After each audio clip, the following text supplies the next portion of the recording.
time of Tatay Digong, hinahantin niya, hinahanap. Ngayon parang normal, walang nangyayari, walang nahuhuli. Bakit? Bakit? Sa panahon ni Tatay, advokasya, no to corruption. Ngayon, lantaran, nasaan ang pinababalik ng Supreme Court na pera ng PhilHealth na ibalik na po ba? Wala. Wala na ibabalik eh. Naubos na. Ang panahon niya, no to criminality. Kahapon, after ng prayer natin, yung kasama natin dumaan dito sa may tulay. Daan. May nakita siya babaeng tatalon na dyan sa ilog. Dinala niya dito, dinala namin dyan sa mga pulis. Ewan kung ano ang naging aksyon ng mga pulis. Dahil yung alay naghahanap ng trabaho dito sa Tayuman, may nagmagandang loob daw, ipapasok siya ng trabaho. Ipinasok siya sa kwarto, dinate siya. Ewan ko ba no, nag-report siya dyan sa pulis dito mismo. Nahuli? Nahuli, that's good. Praise God, thank you Lord, nahuli daw.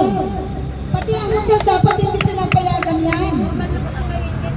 Diba, nakita nga ang kasamaan, ang 84 years old may sakit. Mary, 84 years old, dahil naka-drugs. Panahon ni Tatay, grabe din naman ganyan. Dahil ang sabi ng hepe, ang drugs daw ay tulong, pagtawid daw para hindi sila mapugyan. Mali po. Mali po. Ang nangyayari po ngayon, pag mga paslir, baby, baby. Kaya nais po natin may balik si Tatay Digong, mapaupo ang ating Vice President Inday Sara Duterte para ma-implement ang mga advokasya ng mga yan. Kailangan po nila, kailangan po natin sila dito sa ating bansa. Sino pa po ang gusto mag-share? Ang walang bayan. Yes! Tayo. Totoo! Yes. Kaya ang Duterte, hindi at halati. Hindi ka pa ibigay ng puso na may kagalakan na nagmumuna sa saan? Sa pagmamahal natin sa bayan natin. Amen! Nandito rin ako. Sabi ko nga, hindi ako lumalaban para sa sarili ko lang sa ngayon. Kasi, Mayoran, dito ka Mayoran. malapit na rin ako umuwi sa langit. Sabi nila, sigurado ka ba kita talagang dahil. Wag muna, wag muna. Kasi sigurado tayo. If we Langit agad. our God, Jesus Christ, whatever your God is, okay? Because I do believe, I have faith, that Jesus always with us. For him, for us as Christians, for two or three gathered in his name, he is always in the midst of us. Yes. Do you believe Amen. that? Yes, amen. And sabi nga rin sa Bible, from John 15:14, if you ask anything in your name, in my name, I will do it. Medyo malakas yata ang boses ko, kaya medyo mapapagpapagpapagpapag ako. Ganito mga pagpapamahal ako. Mas mamahalin ko ang isang tanging nagmumula sa akin. So, ang puso naman niya ay tapat sa paglilingkuran na may katotohanan, katunay na pagbibigay ng justisya, na may katapatan, may kasalanan sa puso, lalong-lalo na may liberty para sa ating mga sa totoo alam ko, maraming umiiyak. Hindi lang nila sinasabi sa social media, but the fact is that we just feel it so hard. And I really thank you, Kenoy, for being able to have this kind of wonderful, that opportunity, but a great, great day for all of us. Kasi nandito ang mga kapatid natin na naniniwala na may Diyos tayo na tutulad sa atin. Because, repeat again, for John 14:14, if you ask anything in my name, I will do it. And for him, I can do all things through Christ, because we cannot do anything without him.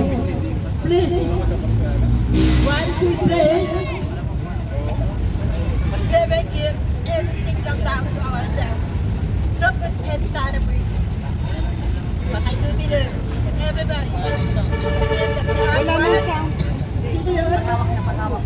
Si Jesus Christ. Okay? I respect. Oo, inaayos. Thank you. Para makuha. And most especially sa pagmamahal ng ating mga kababayan. Muli, nagpapasalamat ako kay Ma'am Dan. Kasi kung wala siya, nandito pa tayo, siguro isa, dalawa. Nakapusag ko, nahilap ako ng group. Pinagdadasal natin si Tatay Digong. Pupunta. Pinakamagaling na Pangulo ng Pilipinas. Pinakulong ni Marcos. Sabi sa akin ng friend ko, si Brother King, okay, who is now running for as a congressman, he connected to Ma'am Dan. And I try to say, Brother King, hello, I hope you are watching right now. So I love you, Saranggan, also some friends of mine around the world. Thank you. Kong King. Giving us opportunity like that. Okay? And I said, some friends who are now in America, kahit patusin ka, kahit hindi ka, wala akong pakialam sa inyo. Ang pakialam ko ngayon, paano namin ibigay ang aming puso na may katotohanan, na magkaroon ng justisya, magkaroon ng liberty, para lahat, pinigyan na ang sarili ko, at hindi na para sa mga supporters, sa bukong kapulungan ng Pilipinas. Maraming po salamat. God bless us all, most especially those who are and as allies of the 30 families, especially here and abroad. And also, I would like to thank Ma'am Dan, the OFW friend, the wife, okay, and my friend as well in America, as well in Hong Kong and Tandalo. But I am so thankful. We love and we love you all. Para mawala ang agam-agam ng ibang tao, na ibang loyalista na hanggang ngayon ay naniniwala sa inyo, at sana po, marinig ninyo, maihandog namin sa inyo kung ano ang request din sa amin na kapwa ko, loyalista dati. And honestly, nasakit din ko, okay, nasakit din ko ang original list ng mga attending ng 2016 recount in Luneta. I just like to tell you honestly, sana ibibigay ko sa'yo, patig-check yung tot ako. I'm so sorry for that. But please, the request again, I will repeat, please do the hair follicle drug test.